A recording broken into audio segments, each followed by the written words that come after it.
falar com os irmãos acerca do que eu vim falar realmente.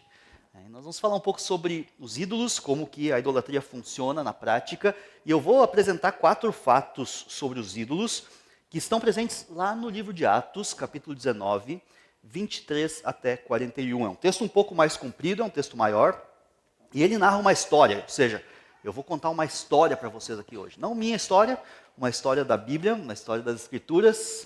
Nós vamos passar por ela pela versão NVI, então se você quiser também acompanhar na sua versão, você pode fazer isso. Nós vamos estar apresentando aqui na frente na NVI, vai passar o texto aqui. Mas antes eu quero apresentar o local dessa história, onde que essas coisas, onde que esses fatos aconteceram.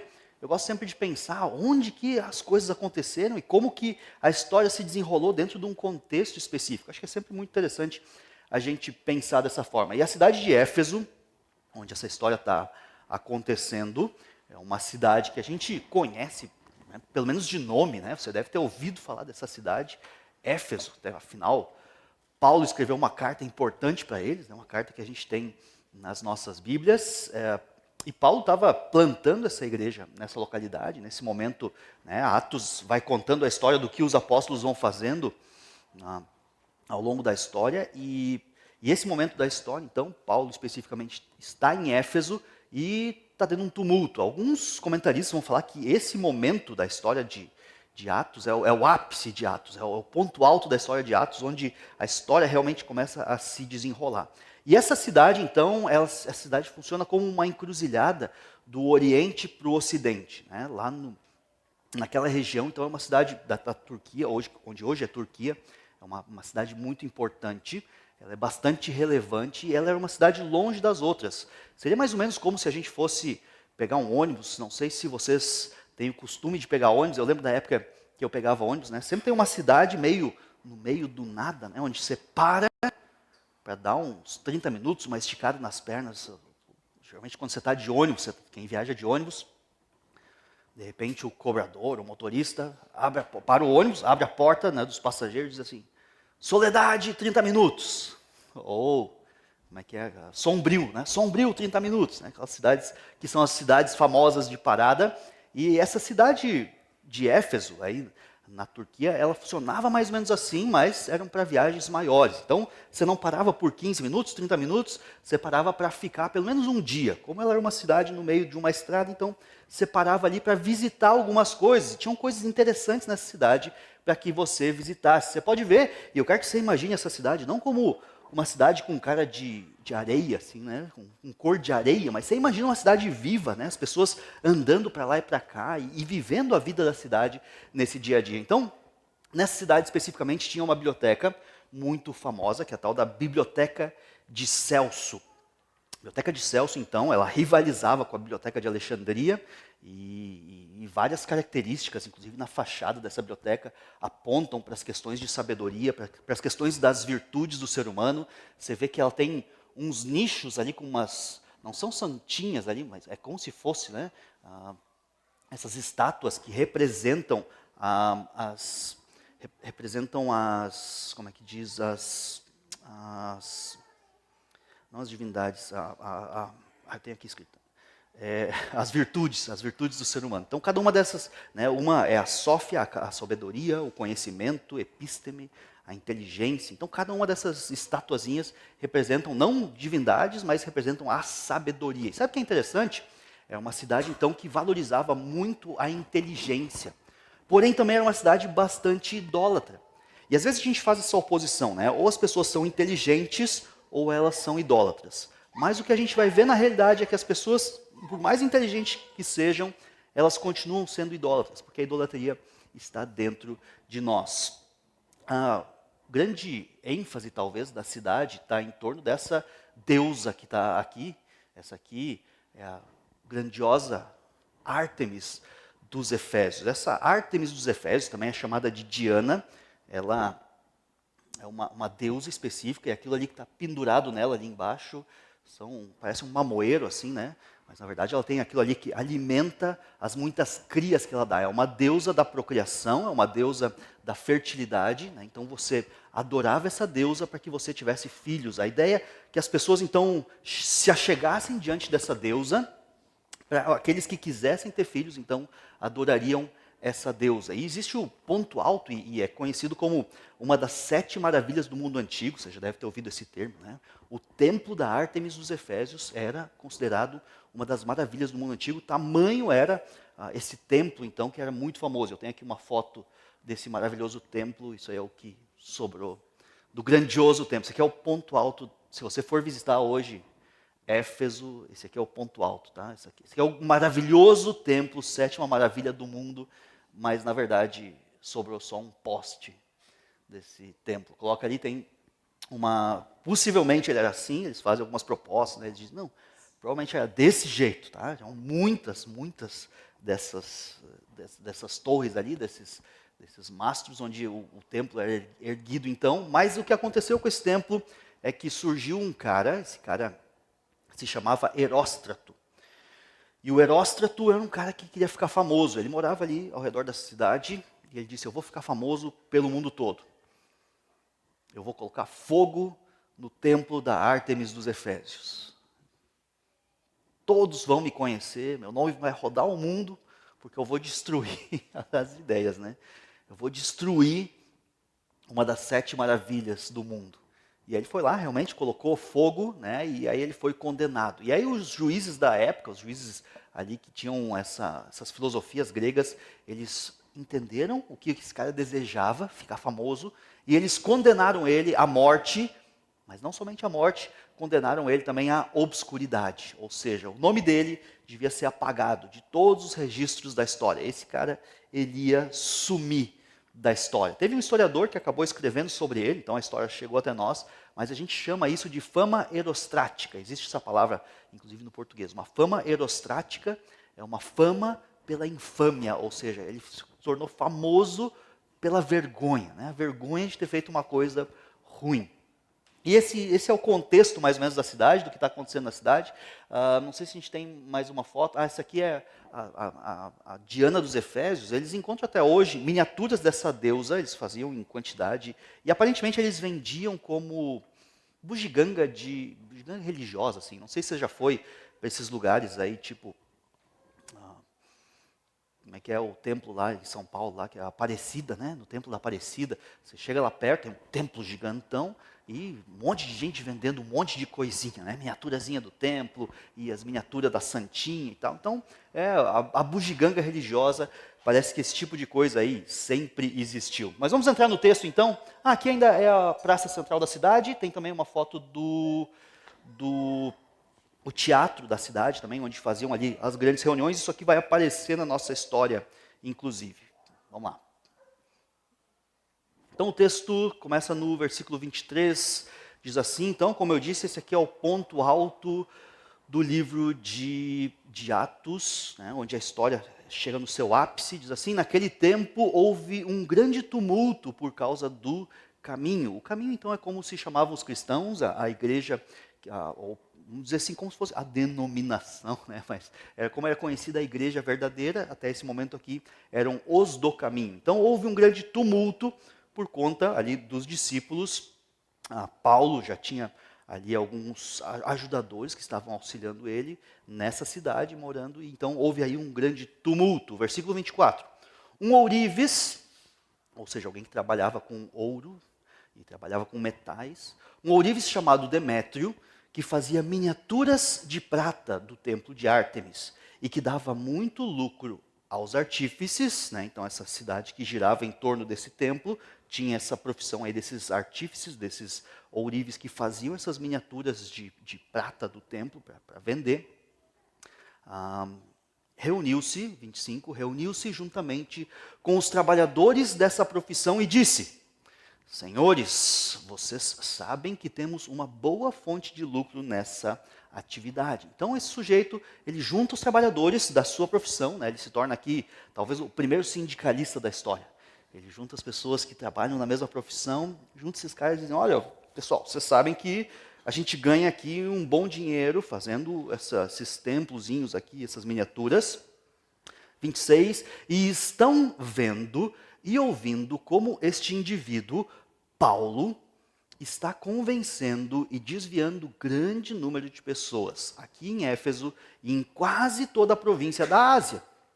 Diz ele que deuses feitos por mãos humanas não são deuses. Então a gente sabe, conhece a história, né? Paulo realmente estava fazendo isso, ele estava passando por, né, não só em Éfeso, mas por toda a província da Ásia, falando que esses deuses feitos por mãos humanas não são deuses, que existe um Deus verdadeiro.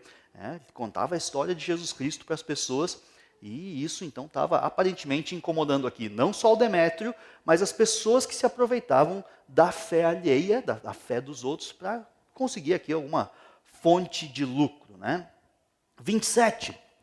Não somente há o perigo de a nossa profissão perder a sua reputação, mas também de o templo da deusa, da grande deusa Ártemis, cair em descrédito e de a própria deusa, adorada em toda a província da Ásia, em todo o mundo, ser destituída de sua majestade divina.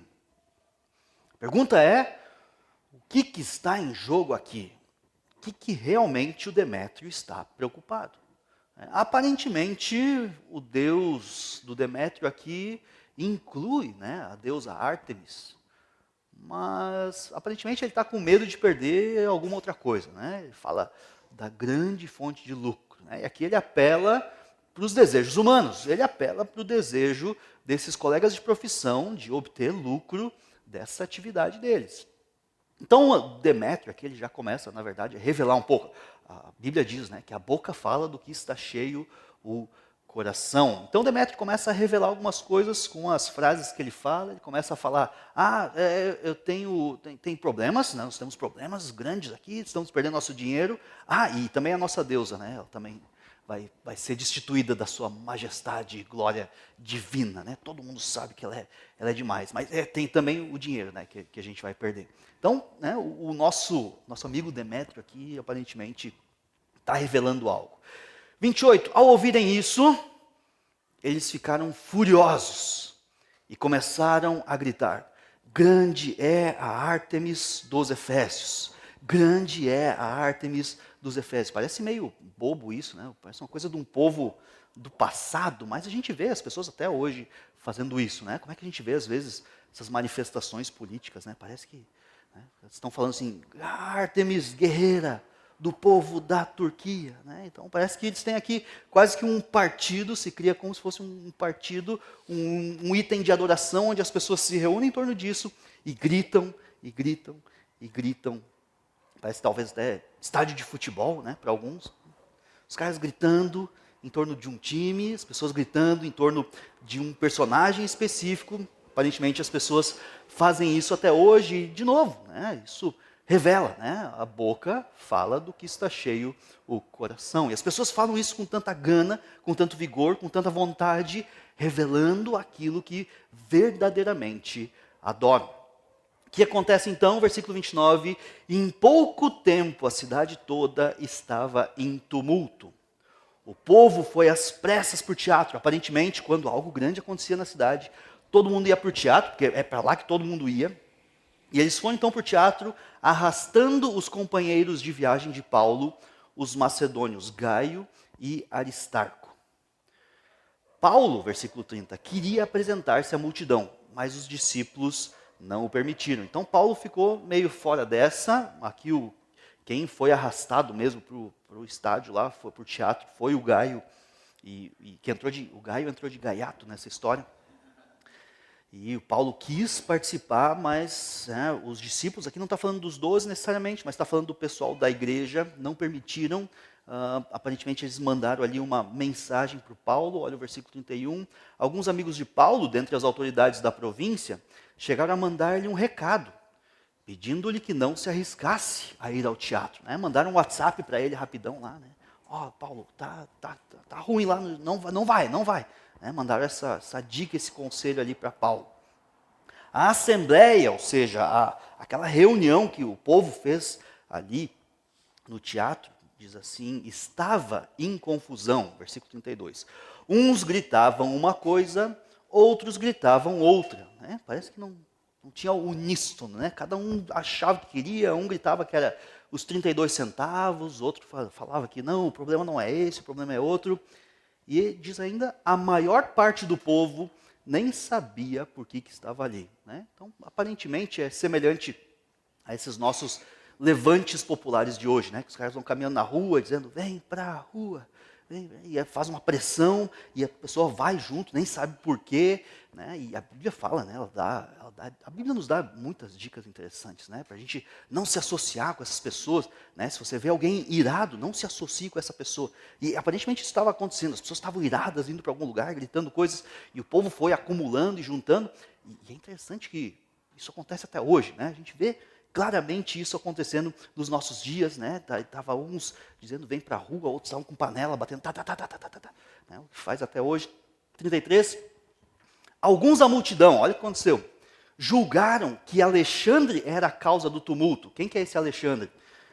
Eu olhei todos os principais especialistas e todos eles dizem, esse Alexandre aqui nunca tinha aparecido na história. Ele aparece de repente, não é o Alexandre Latoeiro, não é o outro Alexandre que aparece na Bíblia, é um Alexandre que aparece que está ali no meio. E ali na multidão, eles acham que esse Alexandre era a causa do tumulto, quando os judeus o empurraram para frente. Então parece que estava aquele empurra, empurraram o Alexandre, acho que o Alexandre ficou assim, se viu assim no meio do povo, né, talvez um espaço aberto assim ao redor dele, né, que está acontecendo aqui? E aí falam, é esse cara mesmo, né? Começaram a xingar ele. Parece que o Alexandre aqui não tinha nada a ver com a história. Sei lá, os caras começaram a falar, Alexandre, golpista contra o nosso povo. Não pode falar de Alexandre golpista, né? Tá filmando, tá transmitindo, senão corta essa parte. Né? Alguns julgaram que Alexandre era a causa do tumulto. Quando os judeus o empurraram para frente, ele fez um sinal, pedindo silêncio, com a intenção de fazer a sua defesa diante do povo. Então ele pediu, não, deixa eu falar aqui.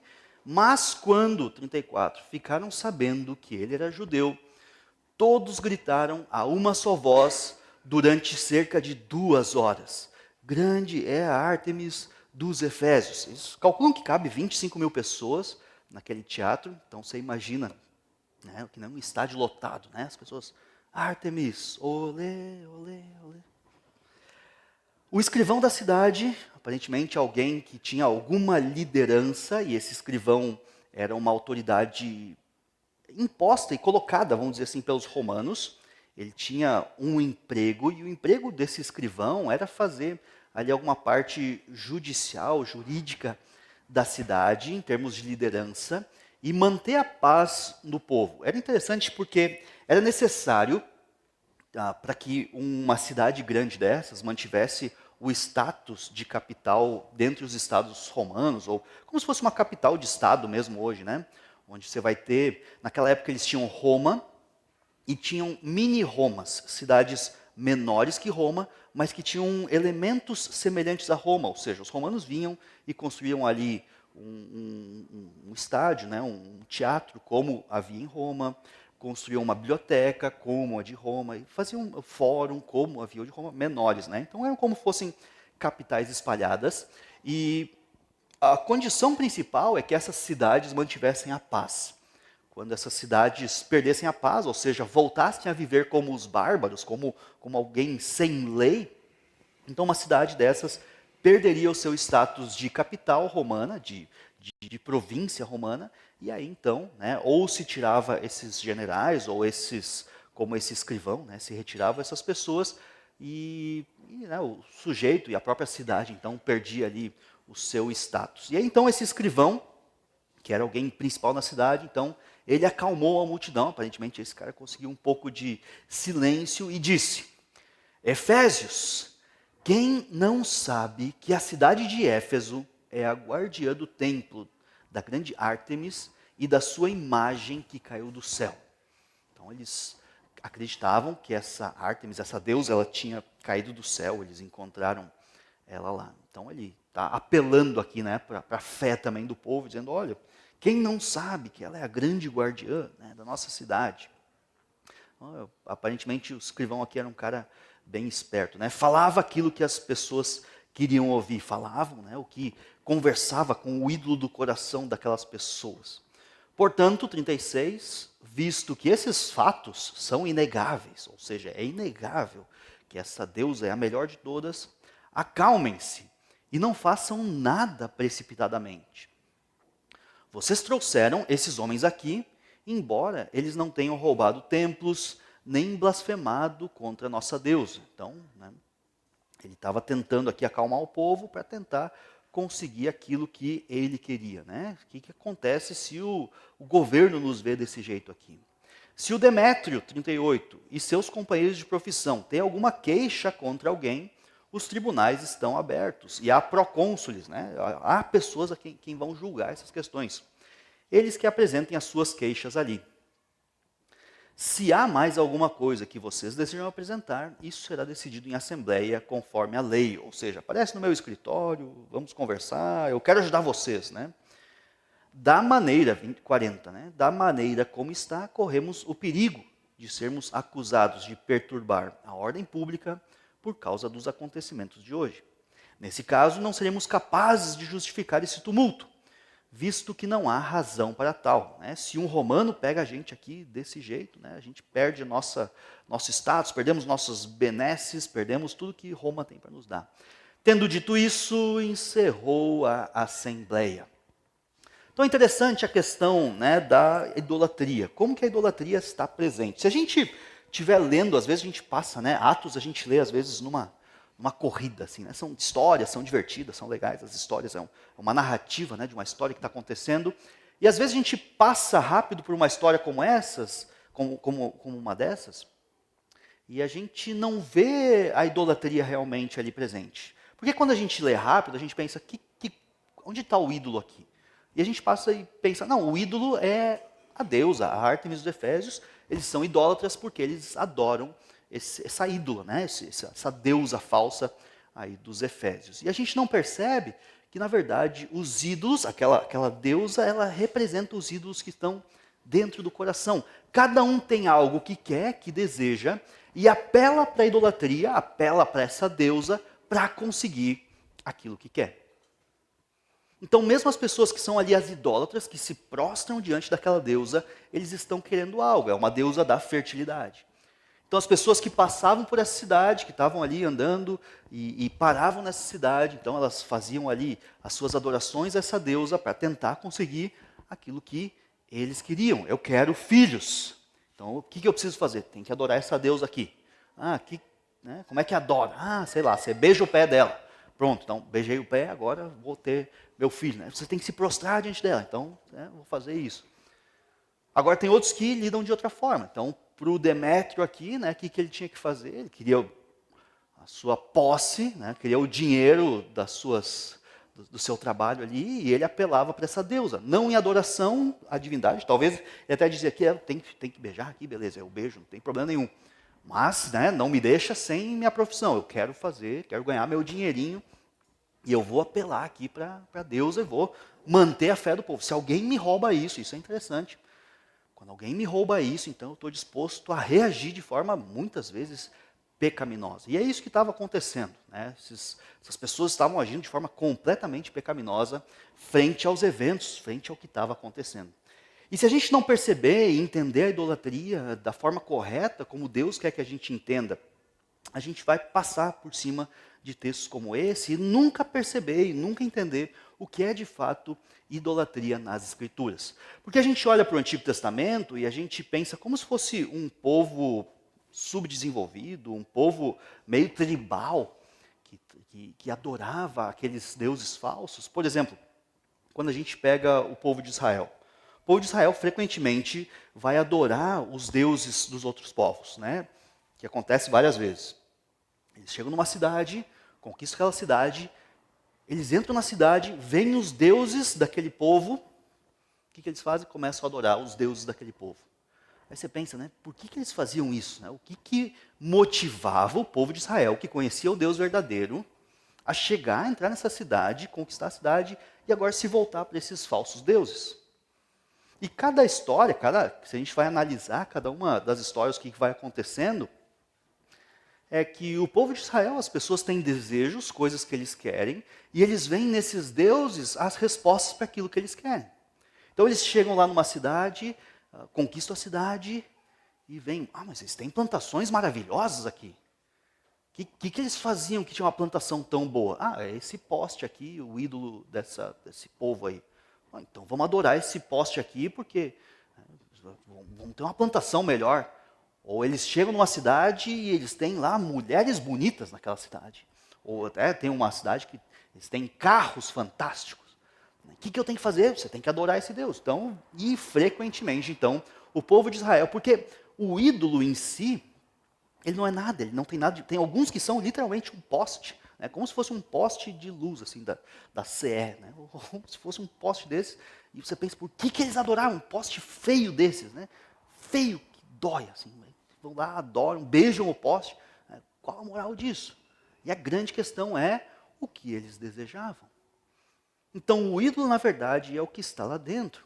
Aquela representação física do ídolo que está na frente deles, aquilo lá simplesmente ilustra visivelmente aquilo que está no seu coração. Então, a gente deseja coisas e a gente está disposto, então, a adorar certas coisas. E é isso que acontece na prática. E o Antigo Testamento vai nos mostrando isso de forma ilustrativa, e quando a gente chega no Novo Testamento, então a gente vê isso acontecendo de forma prática. Como acontece nessa história? As pessoas desejam coisas e estão dispostas a reagir pecaminosamente para tentar obter, para tentar conseguir as coisas que elas tanto desejam. Então eu quero apresentar para vocês 4 fatos sobre os ídolos. E o primeiro fato, e a gente pode ver na história, é que um ídolo é qualquer coisa que nos promete segurança e alegria longe de Deus. Você percebe isso na história? Aquele ídolo, aquela deusa, de certa forma, representava a segurança e alegria que aqueles sujeitos queriam ter longe de Deus. O que para nós, eventualmente, nos dias de hoje, nos trazem segurança e alegria? Então, por vezes, pode ser, né, e você, às vezes, deseja e quer muito, né, uma família feliz, né, um plano de saúde, uma casa na praia, né, ter segurança e alegria longe de Deus. E essas coisas, elas não são más por si só, elas não são ruins por si só, mas quando nós depositamos a nossa segurança, ou o nosso desejo de segurança, ou nossa completude de segurança e alegria nessas coisas e não em Deus, nós estamos fazendo dessas coisas um ídolo. Então tem pessoas que depositam a sua alegria nos vícios, no consumo de substâncias, no consumo de drogas, bebidas, para que encontrem a sua alegria. Então as pessoas procuram e muitas vezes encontram temporariamente essa alegria passageira longe de Deus nessas substâncias. Ou num namoro, ou num casamento, ou como eu disse, numa família feliz. Então um ídolo, ele é representado por essas coisas. Qualquer coisa que nos promete segurança e alegria longe de Deus. Então quando nós depositamos simplesmente nossa segurança e alegria nessas coisas, frequentemente nós esquecemos de Deus. Segundo ponto, segundo fato que a gente pode ver, e que também é bastante claro nesse texto, é que os ídolos, eles manifestam os nossos mais profundos sentimentos. Quando um ídolo é ameaçado, muito frequentemente as pessoas reagem com violência. As pessoas reagem com truculência. Você deve lembrar quando foi a época de eleição, né? Como era o debate. Hoje, né, parece que a coisa dá uma melhoradinha e tal. Quando chegar de novo a época de eleição presidencial, de novo a coisa, né, toda vez que alguém xinga algum partido, xinga, né, daqui a pouco as pessoas já estão exaltadas e a gente tem quebra às vezes dentro das famílias, dentro das igrejas, grandes problemas porque os nossos ídolos foram ameaçados. E esse sistema aí de eleição, né, ele demonstra de certa forma também os nossos ídolos. E a pergunta minha para você é quando, em quais momentos você se tornou violento? Talvez dentro de casa, talvez com seus filhos, talvez com alguém, ou quase se tornou, ou sentiu-se tentado a se tornar violento, agressivo de alguma forma. Algum ídolo seu foi ameaçado. Alguém tentou roubar algo de você, alguém talvez fez duras críticas a você, talvez, né, se você idolatra o dinheiro e sua esposa ameaçou gastar muito dinheiro, ou talvez gastou muito dinheiro, você se tornou, de alguma forma, às vezes violento, às vezes gritão, às vezes recolhendo-se em amargura contra sua esposa. Os sentimentos, os fortes sentimentos, eles são demonstrados toda vez que o nosso ídolo é, de alguma forma, ameaçado. E isso nos ajuda.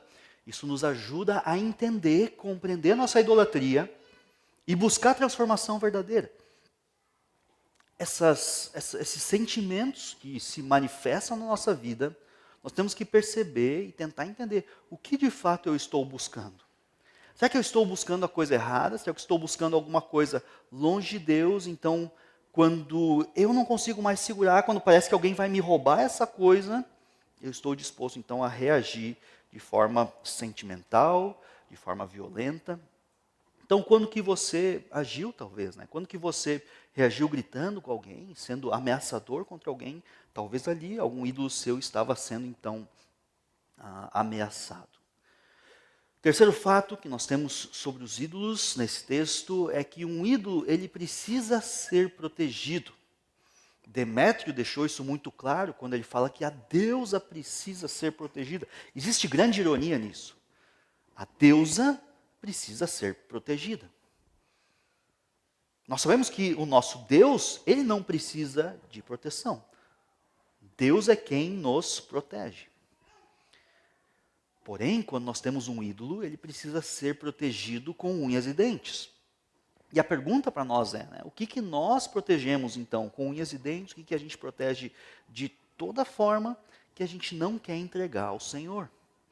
Seriam talvez os nossos filhos, seria talvez a nossa família. Nós pensamos às vezes, o que vai acontecer com os meus filhos se tal coisa acontecer. E eu começo a ficar preocupado, eu começo a me estressar, eu começo a ficar ansioso com as coisas do dia a dia, porque são coisas que eu não quero entregar para Deus. Porque eu penso que essas coisas estão sob o meu controle.